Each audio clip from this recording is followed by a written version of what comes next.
YouTube. Get ready to tape the next show with Cheryl Dornberg.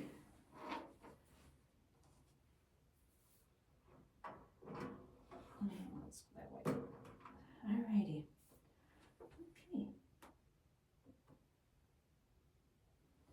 Good morning. Welcome to the Good Bytes by Chicago Foodie Sisters radio show and podcast. This food-focused show highlights the people that bring delicious food to us, some of the food happenings in Northwest Indiana and beyond, and the ways that food brings us together. I'm Carrie Steinweg, and I'm your host. I'm co-founder of the Chicago Foodie Sisters food blog and author of Unique Eats and Eateries of Indiana from Reedy Press. This show is brought to you by Albano's in Valparaiso. Thank you to Pasta Daddy Nick Albano for his support. Our intro music is provided by the talented Brunel Scott.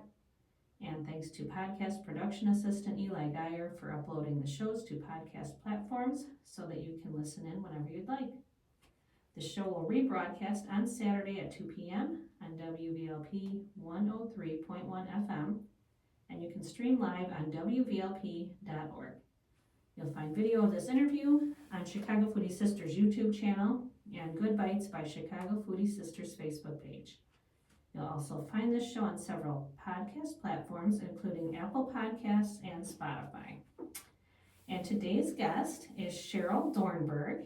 She's a National Board Certified Health and Wellness Coach and Certified Culinary Nutrition Expert who truly believes that a healthy lifestyle begins in the kitchen. She's the founder of Mrs. Dornberg's Culinary Experience, where she helps people use the power of food to naturally manage and reduce chronic health symptoms without feeling deprived or spending hours in the kitchen. Through her online courses, kitchen prescription membership, and culinary wellness coaching, Cheryl empowers people to create simple, delicious meals that boost energy, support longevity, and make healthy eating both doable and enjoyable. So thank you, Cheryl, for being here today. I'm excited to chat with you about your business and your mission. And thanks for making the trip over here from the Munster area. Well, thank you for having me. Yeah, so can you start out just by telling me where Mrs. Dornberg's Culinary Experience, tell me where it is and just how you got it started. Oh, well, that's a loaded question, right? Well, right now I work mostly online and I'm out of my house. Okay. I did have a commercial space until last year. So Okay. I started my business way back in 1996 in Port Duluth Plaza in Highland. Okay. And I started out doing catering. Mostly for like the mills and the larger places in Hammond and Whiting, things like that. And then I was approached by one of the wives of one of the people that I did catering for, if I did meals, because she was stressed and had a new baby and another one on the way, and so she wanted to know if I would do meals for her. So that sparked, I started doing a meal program.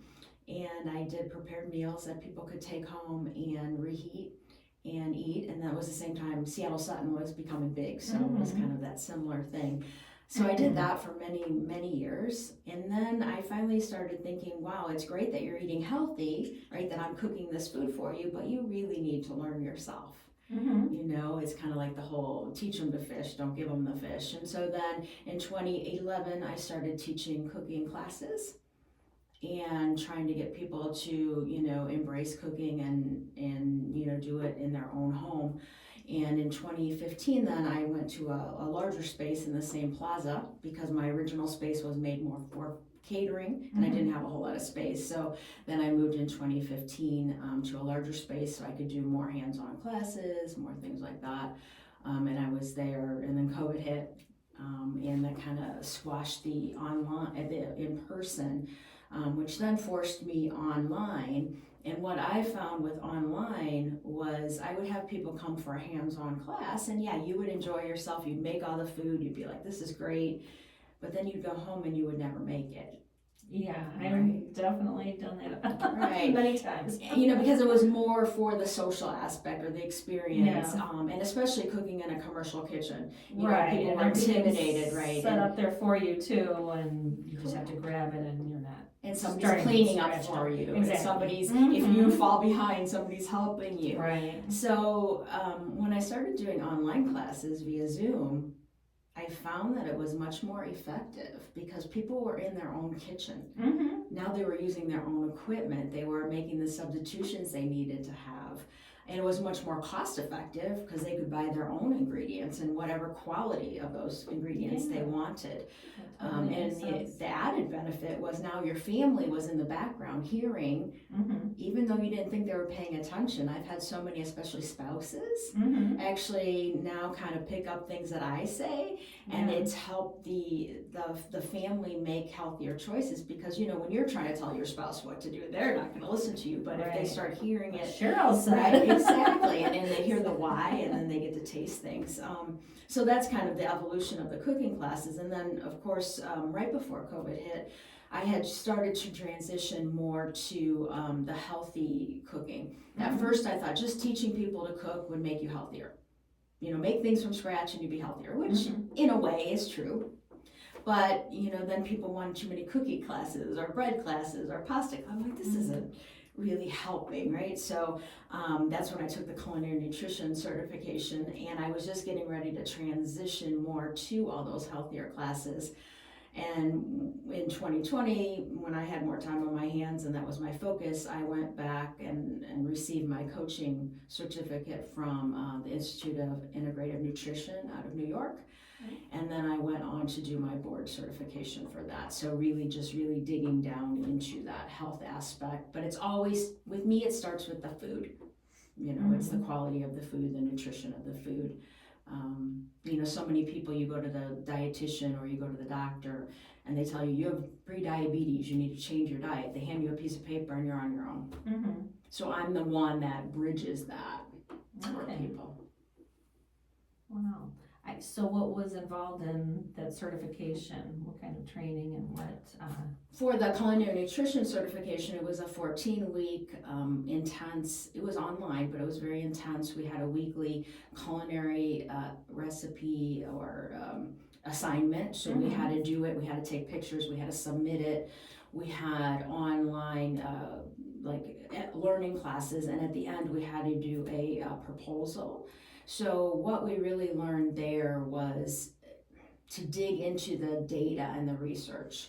If you hear the headline, cinnamon is going to help lower diabetes. Well, that's just the headline. You got to dig down and really get the data and make sure that it's sound research. And they taught us how to do all of that. They taught us how to do recipe creation, just really coming from that science and that the truth behind things and not just the superficial. So we all had to choose a condition, and then we had to come up with a protocol on that we had to do the research with footnotes and studies and everything else. So it really taught me how to kind of look at the confusing world of nutrition that we have right now, and so many people hanging up their shingle or being an influencer, and how to see through that and how to determine if that's true or if they just trying to sell you a book or trying to sell you a supplement, and how to help everybody as individual.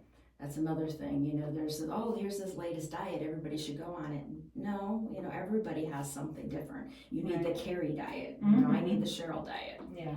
So. Okay. So you're right now you're continuing online classes. Correct. That people can do, and are these one-on-one classes? Are they group sessions? Well, the membership is my main thing, and I call it the kitchen prescription because again, it's kind of like getting into the kitchen to heal yourself. And there I have online videos and courses that my members can have, and then we do cook-togethers.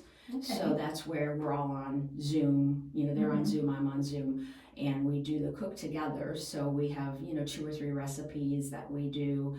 And they all are recorded, so I don't have all my members live all the time, but a lot of them go back and look at the videos, and I supply them with those recipes, and then we we talk about different nutrition profiles, different, when I'm doing a class, it's very funny. It's kind of whatever happens, whatever comes to my head, and so we talk, sometimes it's about a technique, sometimes it's about an ingredient.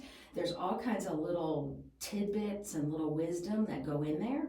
And what I found is, we have these cooking, videos online, and they try to make them short. Oh, they could be 3 minutes. They speed them up. They do this and to match people's attention span. Right. And then suddenly you don't know what's going on because they left off all the real meat of it. So to do a true cooking video, you need about 20 or 30 minutes, even if you kind of you need to see every step along the way. Yeah, and that's what I throwing do. all the ingredients there, and then okay, this is what it looks like. And so that's why I'm not for everybody, because if you want that quick thing, that isn't what I do. I'm more about, let's get into the real details. I want to show you what's between the lines of a recipe. Too many people are very dependent on recipes, and it's not the recipes. They need to learn the skills and the techniques and the flavor profiles. And that's really what I dig into, and that science background. I did neglect to mention that I have an engineering degree, so I'm a chemical engineer from Northwestern University. And so I come always from that science. It's always about the why, and it's always about how do things work and why do they work. And I will never say something just to say, oh, well, do this. I'm always giving them the reason. Like yesterday, I was demonstrating a soup, and the tomatoes came in later in the recipe, and it was because it was a lentil soup. And I said, well, we're doing this because if we put the tomatoes in too early, they can impede the lentils getting softer, because the acid can do that because they were raw lentils. So little things like that I'll share with them, and hopefully they get a little glimmer and they'll remember. Okay, yeah, and stuff like that is important to And that's what people don't tend to tell us, right? And we don't have those types of in-depth conversations about cooking. And cooking seems to be all about recipes, and can I have the recipe? Can I have that? You can collect all the recipes you want. That is not going to make you cook or make you a good cook. It's really about paying attention, learning the techniques, and having fun and curiosity in the kitchen. Okay.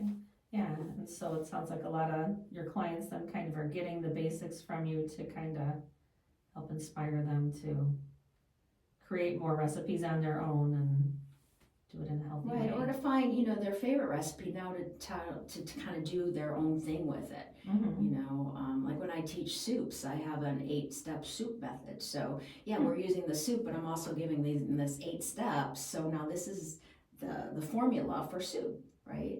And so see how it applies with this soup. And so now when you have another soup, you can see how it compares. And a lot of times what I teach them is how to take these recipes that they're getting from the internet, they're getting from social media, and a lot of times they are not detailed enough, or maybe the concept is good, but then if you follow it the way it isn't going to come out right because they can't put all the information. And I'm sure anybody who's ever written a recipe or had one, a lot of times, and I know you from before from the newspaper, they'd want to put a recipe in the newspaper, but they only have so much space. Right. So they start taking stuff out. And a lot of times who's ever editing it doesn't know what's important and what's not. Yeah. And so suddenly these things get taken out, and those were important things. And so if you know that looking at a recipe, pretty much I can look at a recipe and then within a minute tell you if it's going to work or not, or what needs to be changed, because I know those red flags and what to kind of notice. And you notice when you have a recipe online, and then there's the comments, and there's comments about, oh, this was wonderful, it worked fine, and then you have the total opposite, that this was horrible, it didn't work. How do you get that? Well, it's because probably the person that had it work has a concept about what was going on beforehand, and if there was something not quite clear in that recipe, they kind of knew what to do. And that other person probably just doesn't know anything about technique, right? Or there's somebody like me who I take a recipe and I never really follow them exactly. I'll throw in something that, like you said, substitutions, where or just use what I have in the fridge. And I'm not a technique. I need to learn techniques because I'm one who doesn't, sometimes thinks, oh, I don't need to do this, but there's really a reason behind it. And well, and sometimes, I mean, substitutions are great, and I encourage substitutions and using what you have, but you also have to understand, is that an appropriate substitution? And, like with a recipe, if it doesn't come out and you changed half of it, well, that isn't the recipe's fault. I mean, like something like mushrooms. People, that's a thing that's a hot button for people. People don't like mushrooms. So they'll just leave it out, right? Well, you have to realize that mushrooms are not just there for usually a flavor. Mushrooms have a lot of liquid, right? They have a texture. So if you take that out, you probably have to make another change in that recipe for it to work. I'm not saying you can't leave them out, but nothing is in a vacuum. And that's what people do. And when things don't turn out, then they're like, well, why didn't this work? Well, you didn't know. If it's just a flavor, if it's a certain spice, you can swap this or that. But when we're talking about things that are giving texture or moisture or, something like that, binding, right? You're taking something out that's going to bind and then your thing falls apart. That's why. So you have to always look at what is the reason for every ingredient in the recipe. And if I'm going to swap it out, take that into consideration. What are some common mistakes that you would say that people make in cooking or baking that are things that you really need to follow and people might not? And I think reading the recipe before they start. Okay. Really reading the recipe. Right, yeah. Because how many times do you get to a place like 3 paragraphs down and it says, now wait 1 hour. And you're like, oh my gosh, I didn't factor that in, right? Or it'll say to use, 4 cups of this, and you just throw it all together, and then the next paragraph says, set aside 1 cup, and you're like, oops. Right. So, reading ahead and kind of marking, I love to mark recipes, I know a lot of people do them online, and I have a girlfriend who's, oh, why don't you just keep them on your iPad? I said, because I have to write on them. I have to make notations and circle and group things together. So I think that's kind of the biggest thing. The other thing is making an assumption based on the ingredients. They read it and I don't like Brussels sprouts, so I'm not going to make that. Well, maybe you don't like Brussels sprouts in that way, or altogether one ingredient can be very sharp or very pungent or whatever, and you don't like that one ingredient, but then you put it in this dish and that's what really makes the dish. Brussels sprouts are a good example because how many people maybe grew up on the boiled Brussels sprouts and did not like them, but now there's so many different ways at restaurants you'll see where they're shaved in a salad and they're crunchy, and I mean it's like a completely different food, just those different cooking techniques. And that's the one thing that I do miss about doing in-person classes is you get people to actually taste something. And sometimes that is hard. If you're trying to get them to do something without tasting it first, then they're a little bit, like yesterday I actually did a demonstration and I had a salad that I had there for them to taste, and it did have the shaved Brussels sprouts, and one of the people said, now if I would have saw this recipe I would have never made it because it had the Brussels sprouts in it, but she said shaving it and mixing it with the other ingredients, with it had some spinach and some apple and some cranberries and just a lot of things, you didn't really taste Brussels sprouts, right? But it gave you that nice texture, and of course it gave you more nutrition. So I'm always about how do we make our food more nutritionally dense, rather than a lot of chefs and restaurateurs, it's all about the taste and it's all about the presentation, which is important. But my main goal is how do we make our food the most nutritionally dense that we can? How do we make it nourishing for us and still taste good? But, what can we add in to make it, to just give us that little bit more? Because if you try to put, all these things, people get overwhelmed. I'm supposed to have a serving of this and a serving of that, and I'm supposed to have this and I'm supposed to have that. I'll be eating all day. Well, no, you have to, how can you load up, like in the morning, how can you load up your oatmeal? You have oatmeal and blueberries. Well, that's okay, right? But can you put some flaxseed in it, some hemp seed? Can you put some nuts on there? Can you, put something else on there? So suddenly we went from 2 healthy ingredients, now this has 5 healthy ingredients, and it's no more, no less right? We're going to feel fuller. Mhm. We're going to get more of those things in that we need to get in. And, Yeah, and you can get creative, and both of my sisters do a lot of, it's like a chia pudding. Chia pudding? Yeah, and they do that for breakfast, and I mean, so just that as a base, but then they add so much to it. They add, nuts and coconut and flaxseed and, any kind of fruit you could think of can go on top, and, so it's, starts out a little bowl, but next thing you know, there's 16 ingredients in there, and they all have different vitamins, and it's a good healthy start, to the day. And right, so it's much more, when I work with my clients, I'm not about depriving them or telling them they can't have something. It's not about taking away, it's about adding in, because if you add enough in, it's going to push those bad things off. And I had a client once who came to me, and she had a Dr. Pepper habit, right? It was like 5 or 6 Dr. Peppers a day. And when, she was fighting diabetes, and she said, she really thought that I was going to tell her she had to go cold turkey. And I said, okay, what's doable? You're at 5 now, can we go to 3? And she kind of looked at me with one relief and one shock, right?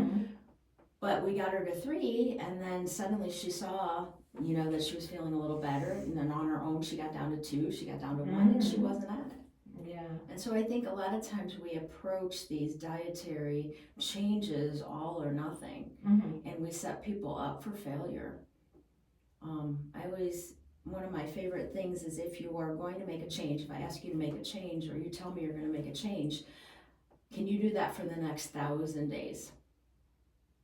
And if your answer is no, then that's probably not the thing to start with. Yeah. Because it's all about consistency. So if you tell me you're going to give up your soda habit, can you do that for the next 1,000 days? And if you're hesitating towards that, then let's see what we can do. Yeah. That we can commit to.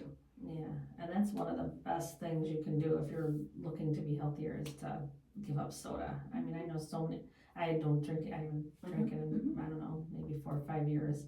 Where water's my pretty much my only beverage most of the time. Just giving that up. I know so many people who have they give up soda, and they lose 6 pounds. Right. Just from because what's a typical, or what should you be limiting your sugar to per day? I can't remember how many grams it is. Is it? Yeah, it's only like a couple 40 a few teaspoons of sugar. Like 40 grams a day, but a 12-ounce can of soda is over that. Yeah, so it's, and if you're drinking, what did you say, 5 of those a day? It's So just by eliminating that, what a difference that. Right, and then everybody has their one vice. That usually there's one thing that'll move the needle quite a bit, and a lot of times we're blind to our own vices, and so that's why sometimes you need somebody from the outside to come in. One of the big things that I do when I work with individual clients is they have to do a food diary, and people resent food diaries. One, they're like, oh, I don't know. They don't want to put things down because they're afraid you're going to judge them. Or 2, they've done it in the past and nobody's done anything with that. So what's the purpose of it? But it really is the most eye-opening thing. If you do it honestly and openly, and you do it over a course of a couple weeks, and then you can kind of point out to people what they're doing, and you see your patterns. And a lot of people right now, I call it health halos or health washing. They do things that they think are healthy. I mean, they think it's healthy, but for them it isn't, and that's the thing that they need to stop. And that's what's so frustrating with our environment right now, is that so many things get labeled healthy or nutritious, and it's just to sell the product. It's just to whatever, and it isn't, and people believe it, and then they wonder why they're not getting better. You got to go back to the basics. Yeah. What are some some easy tips, do you think, like for easy swaps that you can do, things that would be a good place to start for people wanting to eat healthier? Well, the biggest thing is just to get in more plants. Now, I am not vegan and I am not plant-based. But I do believe in a plant-forward diet, and I think if we eat more plants and fiber, that's really where we have the most issues. So, just kind of trying to add 1 or 2 servings here or there. Can you add a serving of fruit here? Can you have a vegetable here? That goes a long way, and that's going to make you feel fuller. It's going to get your nutrients in. It's going to overall have a lot of benefit. There was a study not too many years ago called the American Gut Project, and what they did is they studied people's diets, and what they were looking at was how many different plants you had in a given week. And it was about variety.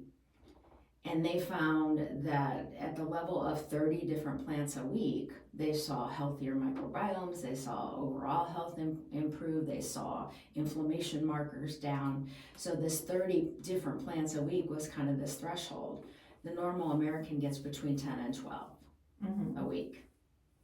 And it's because really, even look at what you've eaten. We eat the same thing, and if we do eat a fruit or vegetable, we're eating an apple every single day. We can only count that once for the week, right? Okay, so when you're counting plants, it's kind of like the first time you have it during the week is when you count it. If you have it again, that's great, but you can't count it again.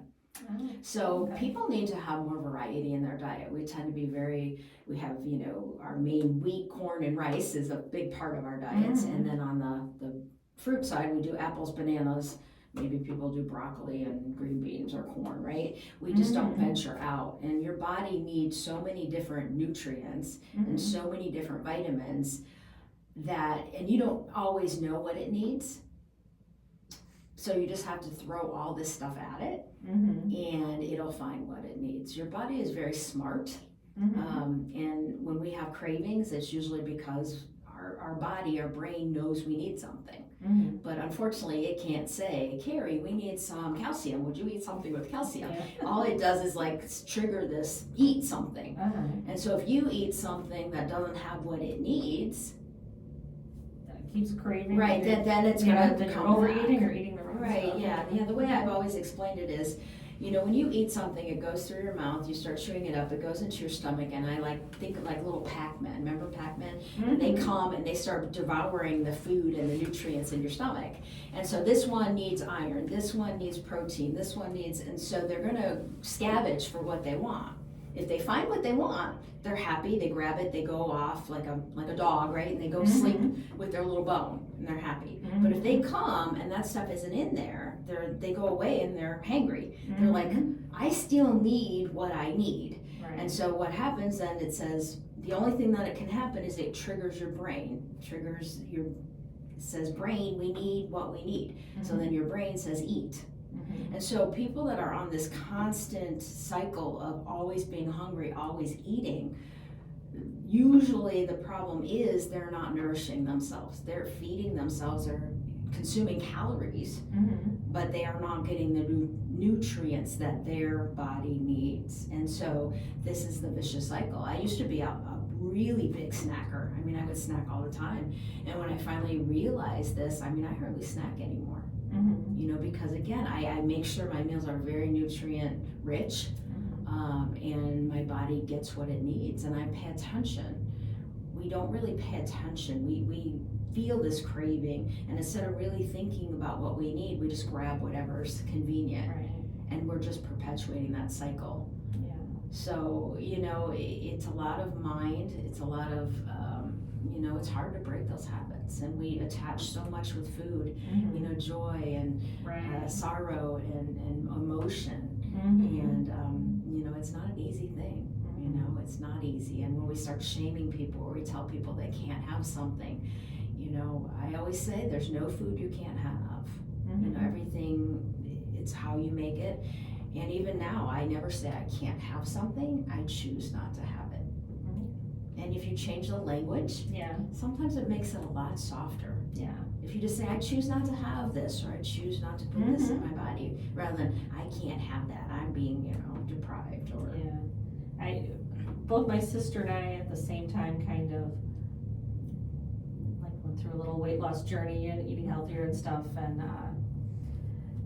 and we're changing our diets a lot, but her philosophy was kind of a bite of anything isn't gonna kill me. So, I mean, we both cut out sugar quite a bit, but, you know, if you were somewhere and we have been doing a food blog together since 2011, so we dine out a lot together, and, you know, so it's like, okay, maybe I'm not gonna have a big helping of creme brulee, but if we get a little one, we each have a bite, and we take the rest home for somebody else. You know, a bite of something just to, sometimes that's all you need, just to satisfy, you know, or make you feel like you're not deprived. And then it's amazing how once you start shifting away from that, how your taste buds change, and you just, if you went to, like, we were talking about soda, like if I had a sip of Pepsi now, I would be like, oh my gosh, because, you know, just that sweetness, and once you shift away from eating sugar and you go back, it tastes entirely different, and it's not appealing anymore just because your taste buds have changed so much. Well, and on that same note, especially since we're going to the holiday season now, you know, one tip that I give people is, like, when you're at buffets or you're at different places, only eat the things that are homemade, especially with the desserts. I mean, it used to be that everything was homemade. We all made cookies, we all made, but now you go to an event, how many things are coming from the grocery store or, you know, and they're not that great. So save it. That'll help you right there. Now, I got rid of like half the things, Right. you know. And even with restaurants, you know, the restaurants that make things from scratch and they're making things right in-house, yes, enjoy that. Yeah. But more of the chain ones, things like that, you know, be a little more careful, because those are mass produced somewhere. And so that's probably not worth having the dessert there, but it is at one of these local restaurants that have these fantastic pastry chefs, you know. Right, yeah, otherwise it's the same as something that's in a grocery store where if you looked at the ingredients and you saw, you know, 27 ingredients and you can only pronounce 4 of them, then that's probably something to stay away from. So let me take a quick pause here, just in case you're just tuning in, to let you know that you're listening to the Good Bytes by Chicago Foodie Sisters radio show on WVLP 103.1 FM. This show will rebroadcast on Saturday at 2 p.m. You can also find Good Bytes by Chicago Foodie Sisters podcast on Apple Podcasts and Spotify. And today we're here with our guest, Cheryl Dornberg. She's a board-certified health and wellness coach and owner of Mrs. Dornberg's Culinary Experience. So why don't you tell us a little bit about the coaching side of your business? So the coaching side, you know, again, most people know what they should do and, you know, what they're doing wrong. It's just the implementation of it. And with coaching, you know, it's helping people help themselves. It's not telling them, it's going deeper and trying to figure out what is the blocks that you have. And I went into that wanting those skills because I saw that was what was needed. It's a behavior change, right? It's a lifestyle modification. And so when you go through, you know, coaching education and you learn how to do that, it really just helps you empower people more to do the things that they really want to do and get rid of all the clutter that's there. So it's working with somebody on where they are at their point in life and what works for them. Just like I said about the lady with the Dr. Pepper. I mean, you know, it was working with where she was and making those little steps. You know, I've had other clients who, you know, just trying to get them to drink more water, right? That was the focus. And they started drinking more water and they started feeling better.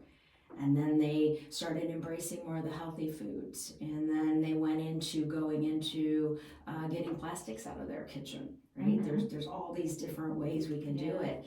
And it's just helping people do those bite-sized pieces, because when we get something in our head and we're going to change it, we're just like a bull in a china shop. And we go full swing, and if we fail, we failed, and then we fall off the wagon. Right. Or sometimes it's just so overwhelming you don't know where to start. And sometimes you just need somebody to kind of reset you and to understand and to listen. I mean, I think the purpose with coaching in any aspect, you know, whatever aspect you would have a coach, is that somebody who's there to listen to you. And most of the time, that's the problem. Nobody listens to us. We don't have anybody to talk to. We don't have that same people that think like that, especially when we start eating healthy. A lot of times our whole family is pushing against us. You want to be eating It's healthy. hard to get everybody on board. Yeah, let's have this cake. Why can't you have this cake? Or they choose a restaurant that's not with your, fits your lifestyle right now. And so you feel alone in it. And so you can't stand up to them. So having a place and a person that you can talk to and reinforces that, no, they're on the right path and that you're okay, and gives you coping mechanisms to try to make that work. Like I had another client who, she was really trying to cut out the junk, right? Get rid of the unhealthy things out of her house. Well, her husband wasn't on board, but her husband was taller than she was, and we all have that cabinet above the refrigerator, right? That is just really high. So what happened? She had a conversation with her husband. Her husband, that was his cabinet. He could keep all of his stuff there.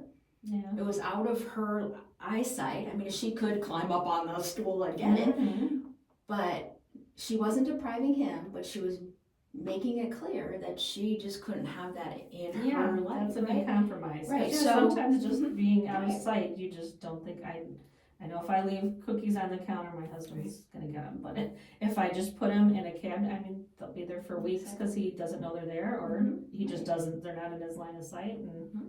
But and sometimes we don't think of those things ourselves, so we have to talk it through.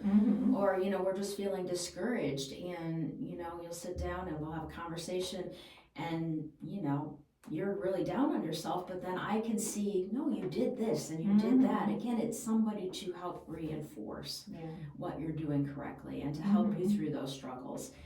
And I always tell clients, call me, text me, don't try to struggle. If you're at the grocery store and you're not sure what to buy, or what this ingredient is, don't sit there and waste all your time and effort and energy. Or a quick text to me and I'll help you through that, right? So sometimes it's just having that person kind of on speed dial to help you through those times. Or, I need to bring a pasta salad to a potluck. Do you have any suggestions? Can you help me through that? So. Great. Yeah, I can totally relate to that with people in one house being, some are on board, some aren't, or, I mean, I have 5 sons, so so you're cooking for a lot of people, and and it's, sometimes I'm making different meals for different people, because I mean, the kids, I'm like, you know what, they're, a 20-year-old, why should they, if they want to have French fries, have them now, enjoy them, he's burning all his calories, but, maybe we don't want to eat them, Right. So it's, sometimes a lot of coordinating, and I don't know. But sometimes we have to bring other people on board. I think sometimes we feel like, oh, we don't want to bring people on board our lifestyle, so we have to make something different. But you'd be surprised at if you start doing some of the stuff and how it rubs off. It's all by example. And I'm always really curious on why healthy people feel like they have to make excuses and they always have to give in to the unhealthy people, where unhealthy people, it should be the other way around. I mean, we should be able to stand our ground and be like, no, I'm going to do this, or I'm not going to do that, and be confident in that. But we feel like we have to make that excuse. Well, I'll make you this because you're not going to want this. But so many times, people, if you're going somewhere and you have to bring something you can eat, right? So it might be a healthier dish, and they're like, I don't know. That's what I do. I'll bring a cheese board or a salad, And so how's anybody going to eat that? Right. And sometimes they're amazed. They're like, my dish was the first thing to go. Yeah. So I think we need to stop thinking that that those people want all that. That's just what they're used to. Yeah. And I don't even like to say things like that are normal. They're common. We've kind of lost track of what normal and common are. Yeah. And you can really push the limit on other people and get them to kind of come over to your side if you do it correctly. Yeah. And you're not overwhelming them. Yeah. Very true. let's see, I wanted to ask a little bit too about, so what, how do you cook at home? What are some of your, I'm sure using all your background and doing a lot of the, healthy habits at home, is that, is that just kind of what spills over to your teachings? Is it things you're making at home? Are you kind of tailoring it to each person you're dealing with? Well, I'm a technique cook, and I'm also a backwards meal planner. So I can't sit there and pick out 10 recipes for this week and say when I'm going to have them and all that. So I go with what do I have, what am I buying, right? And I have that in my refrigerator. And then from there, I kind of decide what I'm going to make. Like sometimes I'll have an avocado that needs to be used. And that's what starts my dinner. Okay, I have an avocado. What can I make with that? Well, can we do fajitas? Can we do this? Can we do that? I use very few recipes at home. I am a freeform cook. I use technique. Going back on that, when I used to teach in-person classes, I had, 3 or 4 demonstration classes. I'd have 1 or 2 hands-on classes a week. So you'd talk about 15, 20 different recipes a week. I would test them all, I would make them, I would take pictures of them, I would be, and so that's what we would eat, right, after I make that. Once I didn't have to do that, and I didn't have to go by recipes anymore, there was such a freedom. I was like, I'm not using a recipe anymore, I just don't. I mean, it was slowing me down, it was putting me in a corner, because now if I didn't have this ingredient, now I had to go buy this. And it just reinforced my whole philosophy that recipes are not the thing, but I was kind of being pushed, all my clients said, we need recipes, we need pictures, we need all of that. So I do cook. During COVID, it was like 2 or 3 years. We did not, I think it was November of 2019 was the last time we went out to eat before the shutdown, and then it was the fall of 2022 before I went out to eat again. And that means any prepared food coming in the house, that means going out anywhere. So I cooked 3 meals a day, 7 days a week, every single day. And my husband's like, don't you get tired of cooking? I'm like, no, not really. Because again, I just kind of have fun with it. Yeah. And I find that cooking is very meditative. It also is very, people will say it's stressful. I think it's stress reducing. Because you could be, you can make it stressful. Like you said, if you're, I have to make this recipe, I have to file it. Oh no, I have to run to the store and get this and this and, But if you kind of, you start out, you're all frustrated. Right. But especially if you're cutting things, you have to concentrate. And once you start, cutting, now it's like, oh, you're in a zone and you're in, you just kind of focus for those 30 minutes on what you're doing. Yeah. And, it can be very. It is. I love, especially this time of year. I love having days where I don't have to leave the house and I can work at home and I can be working at the kitchen table and be making soup and I can smell it and to me that's just such a calming, comforting thing just to have soup on the stove and while I'm working and doing other stuff. And and I like what you said too about how you, I forgot what you said.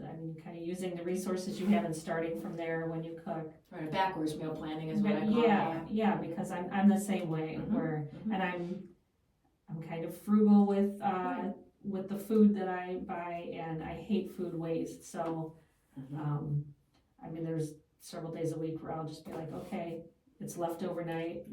Find something in there and reheat it, or I'll utilize leftovers in another meal, or, I had mentioned I manage the Valparaiso market it's June through October.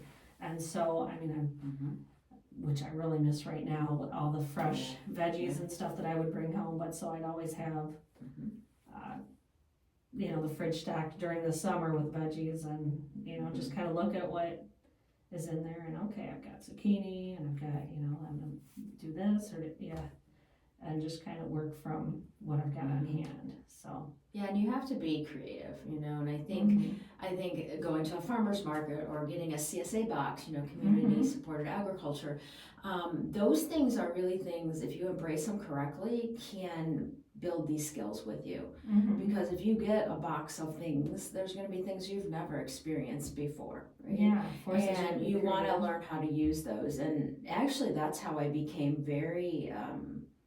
how I started loving greens. Mhm. You know, I never, spinach, of course, we'd eat, but, years ago, it was like 2018 or 19, we had our first CSA box, and, you'd get these greens every week. You get kale, you get collards. I mean, I never had collards in my life, right? And so I made them.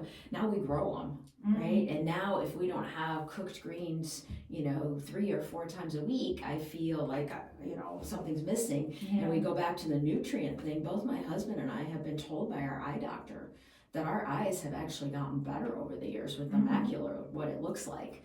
And it is from the greens. Wow. It is eating those greens on a regular basis. And so, there's a lot of things that we struggle with that we think we have to take pills or vitamins or things like that, but they're simple foods. I have another client who's struggling with macular issues, and I told her she's got to get the greens in, and she tried, like the kale. I can't eat the kale salad. I said, well, let's saute it. Let's put it in soup. Let's do it. So she found ways, and now she's getting those greens in a better way. So there's more than one way we can do it. And, when you start seeing those results on your blood work, or you see those results in your energy, or you have less inflammation, those are things that now get you, oh, what I'm doing is good. So we have to have that positive reinforcement. And just, keep going from that. And once you get there, and then you do go off, like you were talking about the soda, once you've gotten yourself kind of clean, and then you do that and you see what happens, it's like, wow. And you notice the difference. Yeah, like with just a sip or two of it. Yeah, you do that, and then you go, if you stray off and go have a big, get a cheeseburger and tater tots or something, and the way you feel the next day, you're like, that was not worth it, And that's what you have to do. You have to remember that, and that's where you choose not to do it. You choose not to feel that way. Yeah.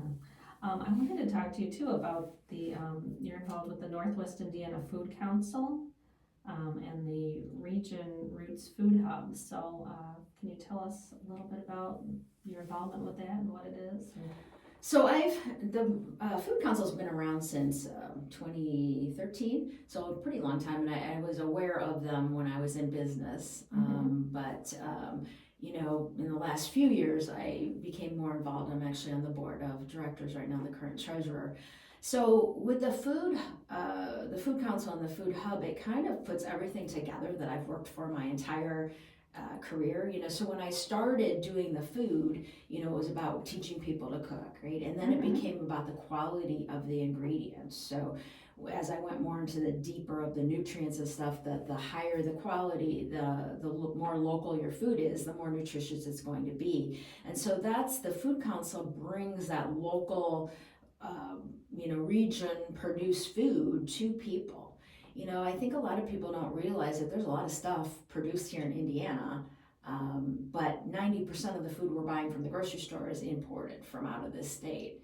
And so I think it's connecting, as you mentioned with the Valparaiso market, right? We need to connect more people with the local producers. We have a lot of small farmers who are doing organic, regenerative farms, but they're small. They can't, market, and they can't have, budgets and all this type of stuff. Or if you were in the grocery store and you saw their, chicken compared to other, the price point, they're not gonna understand why it's them, and Right, and they can't compete with that. And so the Food Council a few years ago started Region Roots, the farm hub. And so in order to get food from the farmer to, users, you had to have a way to get it. And that's what was missing in this region. So we created the Region Roots Farm Hub. And so what happens is people can go and a farmer can have their own account on our local line site, and then restaurants, schools, whatever, log on to there. They get to choose from all these things. They put together their order, and then we go and pick it up from the farmer, bring it to the hub, and then repackage it with everything that they want, and then deliver it to the school or to the restaurant, so things this like that. hub is a physical space, but it's not where people can go. No, it's not. And select things. Right. It's where you It's distribute them to restaurants. Correct. Okay. So we have our own drivers, we have our own cold storage, things like that. And then this year was the first year we actually launched a farm club box. So going back to the CSA, This is a conglomerate of, I think 20 or 25 farmers who throughout the year they share the load. So you get 10 to 12 items in your box every week, and it might be from 12 different farms, right? This farm's really good at greens, this one gives you beets, this one gives you carrots. This week we got apple cider from Garwood, so we've gotten popcorn before. And so what it does is it gives the community a way to get this local produce on a weekly basis, and these farmers have a steady income for their products. We've actually had farmers who have been able to take their first vacation. They've been able to take the winter off because of having this steady stream of clients and having a way to market and transport their produce. So it really has been, it's amazing. I mean, meeting the farmers and knowing who makes your food, where your food's coming from. It's just really been quite amazing. And there's pickup spots all over the 7-county region. So like I pick up in Munster, there's one in Valpo, there's one in Winnemac, there's one, so no matter where you are, you pick up on a Friday or Saturday. And we're winding down now, but it was a 21 week, it was 3 7-week seasons, so you could do one or all 3. So that's going to be winding down, but the hub is going to be doing more one-off boxes like for the holiday, so people so you could get like you were talking about cheeses. We have a local cheese supplier, so you can get some local cheeses and some of the sausages from the meat things, and do your own charcuterie board with local things. So that is all on, you can go to the Northwest Indiana Food Council website or regionroots.org. But yeah, I think that's the way of the future is we have to become more, support our own local economies. And well, and like I said, it's just making a way for this to be available, because nobody's going to drive to 12 different farms to get corn here and beans here and blueberries there, and how do they even find them and know where to go to get this. So yeah, that's a great way too. Yeah, we just got cranberries this week, so from a farm up in Michigan. So sweet potatoes, so all the local and things. it's great to get a taste of the season. You're getting the freshest as it's available. So what is that? They're not called CSA then. What did you? It's a farm box, farm club box. So like, what is the price point on these? How does that? Well, right now they're one-off $50 a box a week. $50 a week. Okay. And if you were doing a full season? Right. I think last year was like $315 for the 7 weeks, or like $945 for the whole season. Okay. So part of that is you pay up front, and then the farmers can have money to buy their crops and things. But it's kind of nice. Yes, it seems like I'm outputting $900 right now, but I've hardly gone to the grocery store in the past 3 months. So yeah, I put a lot of money out when I first bought it, but then my bills are much lower. So it's, and you're, like I said, you're investing. It's more of an investment, and you get 10 to 12 items. I mean, you do get quite a bit of food in there. So. Okay. Yeah. Do they have anything either where they, as far as like recipes, or where they kind of? Yes, give you some instruction on things you can do with the coordinator, the staff coordinator for that program is a trained chef herself. And so she actually gives you at least 5 to 8 recipes a week and a newsletter. You get a weekly newsletter email, and specifically using those ingredients. And then we also have a Facebook group where people share what they were doing with the box, or if they need help. Most CSAs, if you've been part of a CSA, do not include that. No, they don't give you that support. Right. So this program, not only are you getting that, but you're getting support, in any way. Or if there's a problem with something, you can't pick it up. It's very, very, very responsive. So. Okay. Yeah, that's great to have that, because like you said, probably a big deterrent is that you're going to get ingredients that you have no idea what to do with them. So. And then sometimes, some people just don't want certain things, and so at the pickup spots, Like if there's eggplant, you're allergic to eggplant. You take the eggplant out of your box and you leave it on the side so somebody else can take it that's picking up that day too. So there's been some swapping going on at the pickup sites, which is kind of nice. Yeah, You know. that's wonderful. Wow. So you mentioned, you said that you had just done like a cooking demo where you had made a Brussels sprout salad or something. So where was that? Where are you doing live in-person things? I do work with local businesses, and I'm open to like any type of wellness business or corporation that would like to do wellness programs. I do like lunch and learn type things or a demonstration, nutrition talk. I also work with organizations and businesses to do like a monthly wellness tip sheet or recipe sheet. So if people are looking for some local influx to their wellness programs, I'm very open to talking with them, because I think a lot of times they're buying these programs that are just like these massive national things, and there's no touch point there. And so different places need different things. But for 18 months I used to go out to Humana Neighborhood Center. They closed them now, and I would do twice a month. I would do demonstrations and presentations for their senior community. And over that 18 months, it was amazing just by having me there, explaining things, and then I would actually demo 1 or 2 dishes. I had a little hot plate, all that kind of stuff, and them tasting it. So many of them increased their vegetable intake. So many of them saw their blood numbers get down. So I think when you're trying to do a wellness program, you have to bring in that grassroots. You have to, have somebody to support that. So like I said, I don't do like big catering things anymore because I don't have the space or location, but I do like the demos and the nutrition talks, or help with people with their wellness newsletter type things. Okay. All right, so give me a few foods that like people maybe wouldn't be familiar with that you would say would be good ones to try and incorporate that have big health benefits. Wow. Like you said, the greens, like collard greens. I mean, any type of greens. I mean, really, you need to get those, and not just spinach. People, baby spinach, okay, I'll eat baby spinach, but really get some of those other ones in. Flaxseed, just ground flaxseed. You can put that on so many things. There's so many omega-3s. It's good in protein. You were talking about chia before, right? You can do that. Like I said, there's just, there's so many things that people, but I think more than just it's the variety. I think if I had to say one thing, it is about the variety.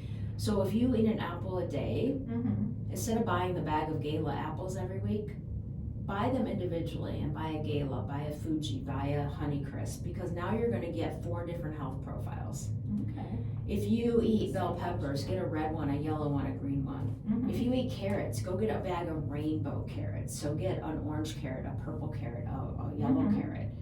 So I think that's sometimes a little more approachable, because even picky people can do that.